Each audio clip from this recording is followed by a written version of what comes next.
Good morning, all of you. So today we will study about construction management. What is construction management? Actually, the construction management is the management or managerial process through which we can survey, we can guide, we can design, we can plan a project from the beginning to the end. तो एक project starting से ending तक पूरा process को manage करना, उसे execute karna properly, that is known as construction management. It is a managerial process through which we can specialize, we can manage, or we can provide such type of technique to oversee the project, how it is planning, how it is designed, how the construction work is to be constructed completely. That is known as your construction management. Okay. Next, we will go for the objective of construction management. So, what are the objective of any type of construction management? क्योंकि हर किसी काम के लिए हम लोगों को एक target की ज़रूरत है. Why we should do any work? So, we do for any work for any objective. For some objective, एक काम हम लोग कर रहे हैं किसी तरह के ऑब्जेक्टिव या टारगेट तक पहुंचने के लिए. सो what is that target in any type of construction management? पहला चीज होता है complete the work with in the estimated budget and specified और स्टिपुलेटेड टाइम पीरियड. तो क्या है, कोई भी काम होता है वो काम ठीक एस्टिमेटेड बजट होना चाहिए, क्योंकि हम कोई भी काम के लिए अनलिमिटेड अमाउंट का पैसा खर्च नहीं कर सकते. So that we have to know what is the estimated budget for that. कितना पैसा अप्रोक्सीमेटली लगेगा, that we have to know from the construction management, and at which time period the project is going to be completed. कब शुरू हो रहा है, कब खत्म हो रहा है. It means we can able to know what is the specified time period. That is the main objective and first objective of any type of construction management. Next is evolving a reputation of high quality workmanship. एक quality maintain होगा जब किसी भी काम को हम लोग देख रेख कर रहे हैं, उसे ओवरसी कर रहे हैं, उसे वेरीफाई कर रहे हैं, then the work should be very much quality product. तो क्वालिटी उसका अच्छा होता है. तो that is known as a reputation of high quality workmanship. That is the second objective of any type of construction management. Then next is it can provide, अगर कोई manager है जो देख रेख कर रहा है पूरा प्रोजेक्ट को from the beginning to the end point, then he or she will be responsible for safe and satisfactory working condition for all workers or laborers or employees, all these things. तो क्या होगा, उसे ये ध्यान में रखना चाहिए कि जो भी एम्प्लॉय आ रहे हैं वो ठीक टाइम में आए, ठीक एनवायरनमेंट में काम करें, उन्हें ज़्यादा हॉट या ज़्यादा कोल्ड फेवर ऐसा नहीं होना चाहिए, अनहाइजीनिक एनवायरनमेंट में काम ना करें, इसका ध्यान रखा जाता है. That is the third objective. Then fourth objective is sound decision at the lowest practical level. अगर किसी तरह का भी प्रॉब्लम होता है, it may be any type of work issue or with type of any type of grievance cell उसके लिए होता है. तो any तरह के किसी तरह के अगर एम्प्लॉय के बीच में एम्प्लॉय रिलेशन खराब हो रहा है या किसी चीज़ को लेकर कंफ्लिक्ट अराइज हो रहा है, then we can go for the specified person for to solve that problem. अगर कोई भी प्रॉब्लम होता है, that should be solved at the lowest practical level. ये ऊपर तक पहुंचने की जरूरत नहीं है. जैसे हम कोई भी छोटा सा प्रॉब्लम होता है तो हम पहले अपने ट्यूटर मेंटर के पास जाते हैं. If or he or she is not able to fulfil that problem or clear that problem or solve that problem, then we can go for the HOD, we can for AO sir, we can go for academic लोग होते हैं उन या DC होते हैं, उन लोगों के पास जाते हैं. तो क्या होता है, कोई भी प्रॉब्लम होता है पहले हम लोग ट्यूटर मेंटर के पास जाते हैं, इसलिए ताकि जो भी प्रॉब्लम होता है that should be solved at the lowest practical level. That is the main objective. Okay. Next is the management level through delegation of authority. मतलब अथॉरिटी के रिस्पॉन्सिबिलिटी रहता है, वो रूल्स बनाते हैं, that we have to follow, that should be followed by the management. तो manager क्या करता है, जो अथॉरिटी हम लोगों को रूल्स रेगुलेशन बताते हैं उस हिसाब से काम होता है ताकि कुछ प्रॉब्लम्स क्रिएट ना हो ऑर्गेनाइजेशन में. Next, motivating the people to give their best within their capacity. लोग ज़्यादा मोटिवेटेड होते हैं, मैनेजर जो मोटिवेट करते हैं, जिस तरह के बात करते हैं उससे ज़्यादा मोटिवेट करते हैं और ज़्यादा उनका जो टैलेंट होता है, अंदर का जो टैलेंट होता है वो दिखा सकते हैं, उन्हें उतना फैसिलिटीज़ प्रोवाइड किया जाता है. So that is also one type of objective and it is a very good objective that we can achieve. Creating an organization that should work as a team. So it means they should work as a team. क्योंकि हम लोगों को भी पता है एक लकड़ी होता है तो उसे तोड़ देते हैं वो तोड़ जाता है, लेकिन हम लोग 5 लकड़ी एक साथ लेंगे तो उसे टूटेंगे तो टूटेगा नहीं. तो ये प्रॉब्लम होता है. अगर मैनेजर जो होता है वो बाइंड करके रखता है एम्प्लॉय जो भी उसके अंदर काम करते हैं, वो एक हेल्दी एनवायरनमेंट बना के, एक फ्रेंडली एनवायरनमेंट, एक अच्छा फैमिली बना के उसे रखते हैं, ताकि कोई भी प्रॉब्लम्स होता है तो सब मिलके काम करते हैं. It means they are creating an organization that should work as a team. So these are all objectives of construction management. Next we can go for function of construction management. तो वो काम क्या करता है, किस पे काम करता है, तो that is a very important thing. Function of construction management. पहला चीज होता है planning and scheduling. What is planning and what is scheduling?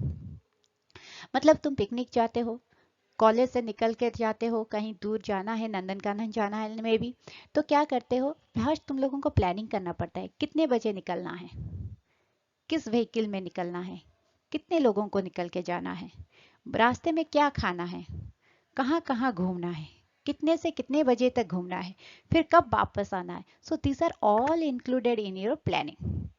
तो ये प्लानिंग के बीच में अगर 10 बच्चे जा रहे हैं या 10 दोस्त जा रहे हैं, 10 का 10 व्यूज आएंगे. 10 types of views will come from their mind. पर तुम लोग 10 प्लानिंग तो नहीं ले सकते ना. You have to find out the one realistic plan. मतलब जो 10 प्लान है उसमें से कौन प्रैक्टिकली एप्लीकेबल है, that we can apply in our field. तो वही होता है प्लानिंग. तो प्लानिंग में क्या कहते हैं, अल्टरनेटिव रियलिस्टिक प्लान्स को डिस्कशन किया जाता है. So which is the practically applicable and suitable plan that should be accepted, that is called planning. बहुत सारे अल्टरनेटिव रियलिस्टिक प्लान्स होते हैं, वो डिस्कशन में बाहर निकलते हैं. तो उस डिस्कशन से जो सबसे सुइटेबल होता है रियलिस्टिक प्लान, उसे हम प्रोजेक्ट काम में यूटिलाइज करते हैं. That is called planning. Scheduling क्या होता है, to fit that work plan in a time frame is known as scheduling. जो हम लोग प्लानिंग में किए, जो इतने सारे बच्चे हम लोगों को प्लानिंग दिए, तो उसमें से जो रियलिस्टिक प्लान हमें लगा कि हाँ ये हम लोग ले सकते हैं अपने काम में, अपने पिकनिक में इसी तरह का प्रोसेस हम लोग फॉलो कर सकते हैं, तो उस ठीक है, हमें घर से निकलना है, बाहर जाके टिफिन करना है, उसके बाद नंदनकानन पहुंचना है, ये सब प्लान में इंक्लूडेड है. But at which time we will reach at Nandankanan, that is the scheduling. मतलब to fit that work plan in a time frame is known as scheduling. एक टाइम फ्रेम में उसे अरेंज करने के लिए, मतलब 8 बजे घर से निकलेंगे, 10 बजे हम लोग ब्रेकफास्ट करेंगे, 11 बजे नंदनकानन में पहुंचेंगे, 11 से हम लोग 5 बजे तक नंदनकानन के अंदर रहेंगे, 2 बजे या 3 बजे हम लोग लंच लेंगे, 5 बजे के बाद हम निकलेंगे. तो these are all time frames. मतलब हर काम के लिए हम लोग एक स्पेसिफिक टाइम पीरियड रखते हैं. That is called scheduling. Next we will go for organizing. So what is organizing? तो ऑर्गेनाइजिंग क्या होता है कि पूरा प्रोजेक्ट वर्क, हम लोग एक बिल्डिंग बनाने जा रहे हैं, तो बिल्डिंग में क्या होता है कि हम लोगों को लेआउट करना होता है, हम लोगों को एक्सकैवेशन करना पड़ता है, डीपीसी डालना पड़ता है, फुटिंग्स के बारे में सोचना पड़ता है. तो दीज आर ऑल वर्क्स. तो ये सब काम होता है. फिर ब्रिक वर्क होता है, ब्रिक वर्क के बाद प्लास्टरिंग होता है, प्लास्टरिंग के बाद हम लोगों का वाइट वॉशिंग होता है, कलरिंग होता है. तो these are all included in your project work, पूरा स्टार्टिंग से लेकर एंडिंग तक. उसके अंदर सैनिटरी फिटिंग्स रहता है, वुड वर्क रहता है. So these are all included in your construction project work. तो ये पूरा काम अगर एक इंसान करेगा तो उसके लिए प्रॉब्लम हो जाएगा. तो इसीलिए उसे डिवाइड कर दिया जाता है. कैसे डिवाइड किया जाता है? ब्रिक वर्क एक कंट्रैक्टर को दे दिया जाता है. ब्रिक वर्क के बाद जब प्लास्टरिंग और कलरिंग, हाई वाइट वॉशिंग, वो एक दूसरे कंट्रैक्टर को दे दिया जाता है. वुड वर्क और फर्नीचर वर्क्स वो दूसरे कंट्रैक्टर को दे दिया जाता है. फिर क्या होता है, सैनिटरी फिटिंग्स, लाइटिंग, ये सब चीज होता है, सैनिटरी फिटिंग्स किसी दूसरे को दे दिया जाता है. तो ये हर काम के लिए एक अलग अलग डिपार्टमेंट बना देते हैं ताकि काम करना इजी हो. जब मैनेजर आएगा तो वो पूछेगा, सैनिटरी वाले को बुलाएगा, सैनिटरी के बाद में पूछेगा, वुड वर्क को लोगों को बुलाएगा तो उसके बारे में पूछेगा. तो अगर ऑर्गेनाइजेशन के हिसाब से डिपार्टमेंट अलग अलग हो जाता है, they can do any type of work very easily, and it should be conducted in a very sequential manner. That is known as your organizing. मतलब ऑर्गेनाइजिंग का मतलब हर काम का अलग अलग डिपार्टमेंट को डिवाइड करना, that is called organizing. So what is staffing? तो अलग अलग डिपार्टमेंट हो गया, उस अलग अलग डिपार्टमेंट में लोग भी तो रहने चाहिए काम करने के लिए, that is called staffing for appointing a specified person for specified department. जैसे तुम लोग अगर इंजीनियरिंग पढ़ने आते हो तो इसमें सिविल होता है, इलेक्ट्रिकल होता है, मैकेनिकल होता है, कंप्यूटर साइंस होता है। So different types of branches are there in one college. पर जब बच्चे आते हैं सिविल पढ़ने के लिए तो सिविल के टीचर और सिविल के डिपार्टमेंट में उन्हें भेज दिया जाता है। जब आते हैं कॉलेज एक है, जब कंप्यूटर पढ़ने के लिए आते हैं तो कंप्यूटर एडमिटेड बच्चों को कंप्यूटर डिपार्टमेंट को छोड़ दिया जाता है। तो वहाँ के जो फैकल्टी होते हैं, एचओडी होते हैं, वो उनका टेक केयर करते हैं, उसको पढ़ाते हैं वो चीज़, क्योंकि specified persons are appointed according to the specified branch. वैसे ही स्टाफिंग होता है, हर स्पेसिफाइड काम के लिए स्पेसिफिक डिपार्टमेंट होता है और उसी डिपार्टमेंट में वो काम होता है, उसे स्टाफिंग बोलते हैं। स्टाफिंग होने के बाद डायरेक्टिंग होता है। डायरेक्टिंग मतलब क्या है? तुम लोग जब कंपनी में ज्वाइन करोगे तुम्हें डायरेक्टली तो काम करने नहीं दे दिया जाएगा, because you are not comfortable, because you are not don't have any practical knowledge. So there will be some one person to direct you कि तुम्हें काम कर रहे हो, हाँ यहाँ पे प्रॉब्लम हो रहा है, ऐसे तुम्हें करना चाहिए, ऐसे नहीं करना चाहिए। This are all included in your directing process. Okay, next is your controlling. तुम्हें डायरेक्शन दे दिया गया, तुम काम शुरू कर दिए, फिर कंट्रोलिंग करना पड़ेगा तुम लोगों को, whether you are coming in time or not, whether you are working for the whole 8 hours or not, if you are utilizing your time in office, in your office work or any other work, वो सब controlling में रहना पड़ेगा। अगर control में नहीं रखेंगे तो you will not in control, that will be a big problem. Next is your coordinating. So what is coordinating? Coordinating ये चीज़ है कि हम लोगों को मिलजुल के काम करना है।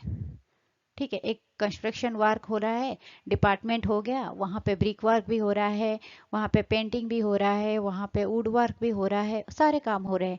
अगर कोऑर्डिनेशन नहीं रहा कि ये काम होने के बाद वो काम होगा, ब्रिक वर्क काम खत्म होने के बाद ही प्लास्टरिंग हो सकता है। अगर प्लास्टरिंग वाले बोलेंगे हमें पहले प्लास्टरिंग करके चले जाना है, तो is it possible? It's not possible. So there should be coordination. तो कोऑर्डिनेशन नहीं रहेगा तो काम अच्छे से नहीं हो पाएगा। ठीक है, ये अपने आप में एक कोऑर्डिनेशन रहना चाहिए कि हाँ ये वाला तुम्हारा खत्म हो गया तो हमारा काम है अभी हम खत्म करेंगे, तो दैट इज कॉल्ड कोऑर्डिनेशन। अगर ऑफिस में ऐसा होता है कि तुम्हारे बगल वाले चेयर के लोग अभी छुट्टी में है, वो नहीं आ पाए, तो उनका काम तो वे रुक के नहीं रह सकता ना, you have to do that, that is called coordinating. मतलब तुम उसके काम कर रहे हो, वो जब आएगा तो तुम्हें वो हेल्प करेगा काम में, तो वैसे ही वो बनता है, दैट इज कॉल्ड कोऑर्डिनेटिंग।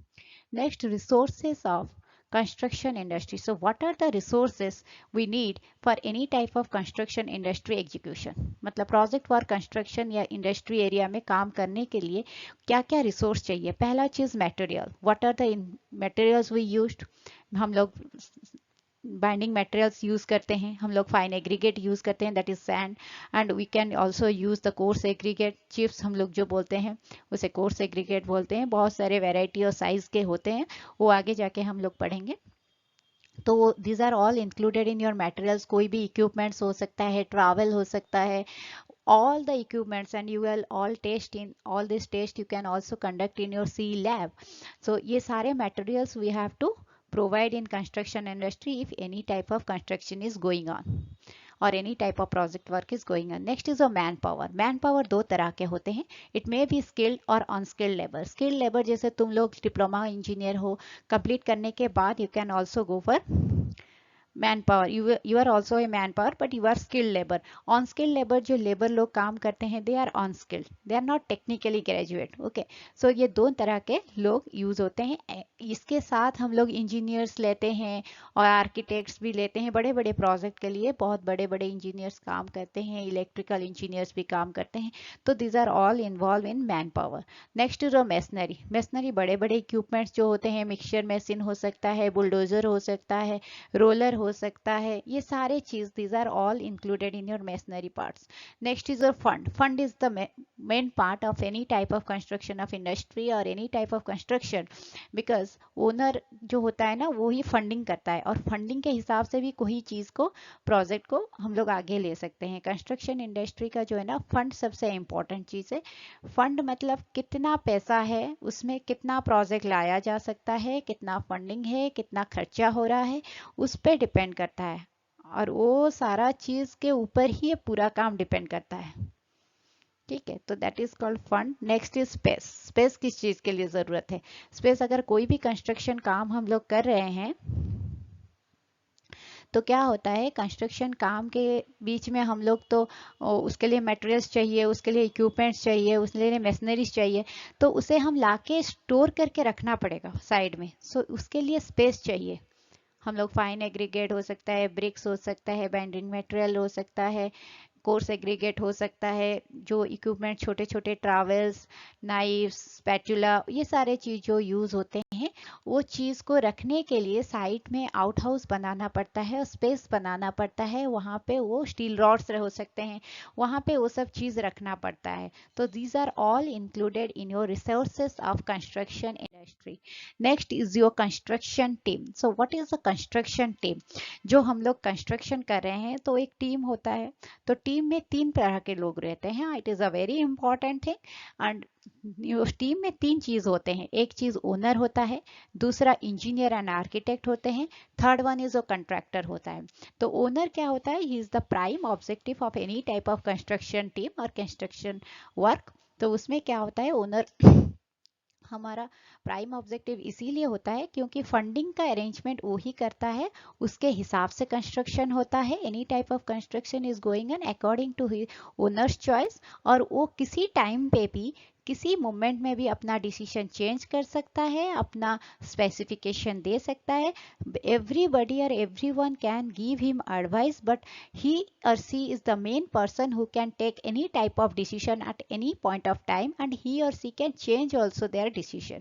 क्योंकि वो पैसा दे रहा है, उसके पैसे में कंस्ट्रक्शन हो रहा है.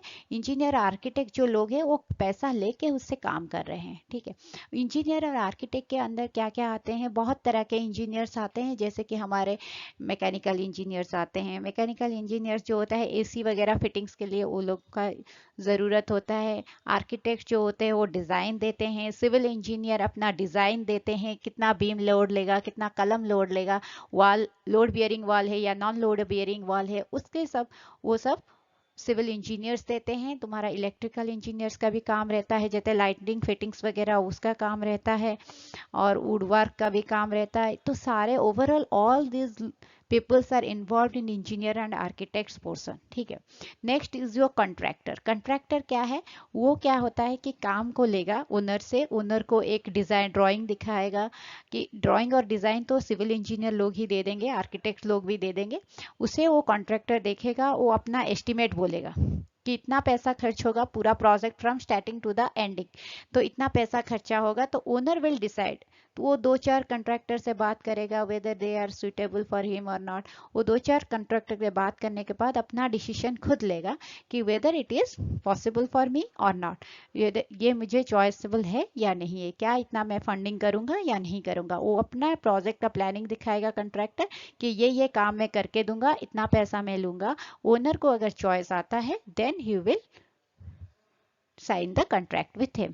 So these are all included in your construction team that we have to know. Okay.